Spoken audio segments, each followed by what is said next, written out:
You're watching the Community MMA. If Leon Edwards and Kamaru Usman are going to fight in a trilogy, that means that Khamzat Chimaev is still on hold, right? And that's a problem, that he's still on hold. Because we're being led to believe that if Khamzat Chimaev gets a big-time shot against a contender, right? So in the welterweight division, he gets a number 3 contender in Gilbert Burns. He beats him. Now, there's some people that could say, well, he should have lost that fight, or he didn't look great, or whatever. He won the fight, okay, and is still not getting a title shot because we're getting rematch after rematch after rematch in every division. Now, I will say the welterweight with Usman is the one division I wouldn't complain about. Adesanya as well. I mean, both these guys probably, if anyone deserves a rematch, they do, because they were longtime champions. The only problem I have with it is the fact that both guys got finished in the 5th round. They didn't lose by like a split decision or a close fight. They got finished in the 5th round, which happened multiple times in 2022, right? Even Yuri Prochazka beating Glover Teixeira in the 5th round. And that was going to a rematch. So there's something going on with all these rematches, but there's guys that are getting cheated in the process, and Khamzat Chimaev is one. Because on one hand, it's like, hey, if you fight a top contender, a number 3 or above, and you get the win, then you're likely to get a title shot. And it's just not true. I mean, in fact, Jared Cannonier's coming out recently and saying, hey, you know, Khamzat Chimaev shouldn't just get a title shot against Alex Pereira. He should have to beat a top 3 contender first. Okay? But Khamzat did that in the welterweight division. He's still not getting a title shot. So he's looking at the middleweight now and saying, why would I fight Cannonier or Adesanya? I'm just going right to the champ, because either way, they're going to keep me on the sidelines regardless. So I'm just going to go right to the champ and start calling him out. And maybe I get lucky, and maybe I get that title fight right now, and I don't have to wait. Because that's all Khamzat Chimaev is doing, is waiting. Now, I'm not opposed to Edwards versus Usman 3, but the problem for Khamzat is after that fight takes place, you know, how many months are we going to be waiting for Khamzat to get his chance, or whoever to get their chance next? Because, you know, Usman, if he wins, is not fighting for a year. I'm just going to tell you that right now. If Edwards wins, it may not be a year, but it's going to be a good 9 months. And I'm trying to stick to my prediction this year in 2023 that Khamzat will end the year as champion. If he doesn't get a title shot by the end of this year, we got a major problem, folks. I mean, we got a major problem if Khamzat just doesn't get at least a title shot. Oh, no! Because, you know, he's capable of going in there and beating these champions.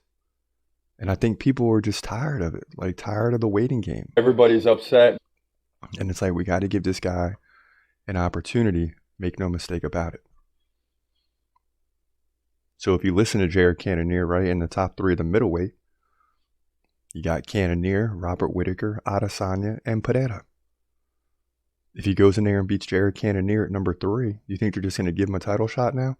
No, they're going to say, oh, no, you got to beat Robert Whittaker or Adesanya if he loses to Pereira again. You got to beat a number 1 guy, you know?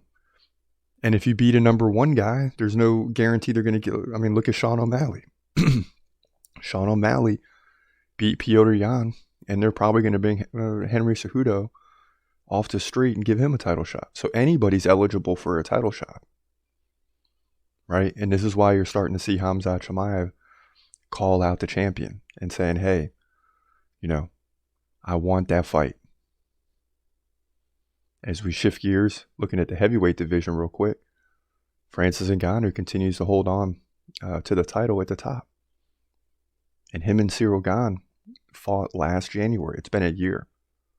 I thought you had to defend the title within a year. Well, Francis Ngannou hasn't done that. We don't even have a fight scheduled. We keep hearing the John Jones thing. Bottom line is nothing is happening. When's the UFC going to take action? You still got Stipe Miocic up there waiting to fight. Sergey Pavlovich is going to be a serious problem for the division. I mean, because you look at the rest of the division with Cyril Gane, really good fighter, can't beat Ngannou. Stipe Miocic, right? He's really good, obviously. You got Curtis Blades, Tai Tuivasa, but none of them are going to be able to contend with Francis Ngannou. So at least if you have John Jones in the mix eventually, we haven't seen him in 3 years. And then Sergey Pavlovich, you got some fresh guys here that could make a run. It makes the division a lot more interesting. And that's what we're starting to see in the heavyweight division. But Francis Ngannou is certainly holding up this division for a long time. And they need to get this division moving and see what happens. But right now, not much is going on here in the heavyweight division. Not even really any fights scheduled except for Derek Lewis. And he's not even in the top 5 anymore. So you got that. Also coming up, right, UFC 284, Islam Makhachev, Alexander Volkanovski. We cannot wait for this one. We've been talking about it. That goes down, I believe it's February 11th or February 18th, one of the two. But that'll be UFC 284. Then also you got now, in the last couple of days, Shavkat Rakhmonov and Jeff Neal will go at it. And I think they added this, was it UFC 284? I believe it might have been. But Shavkat Rakhmonov and Jeff Neal will fight. So that's good news on that front. Then you got Marlon Vera at number 17. He's set to fight. So you got a lot of fighters on the due list, 4 right now, and it's just early in the year, that are already getting ready to fight. Another big name guy we want to see on this list is Bo Nickel. Right? Bo Nickel's a guy I'd like to move up because I believe that he can be a force to be reckoned with in the UFC, but he has yet to make his debut. So he's stuck down there at number 19. And we'll have to wait and see how this thing takes shape. But that's the way the due list looks right now as we wait for some other fighters to work their way into the UFC. We look for some of these young fighters to get their first debut fight. Raul Rosas Jr. came in and did big things. That's why he's up there at 16 or 17. So, a lot of room for improvement for some of these guys at the bottom of the list. We just need to see them fight.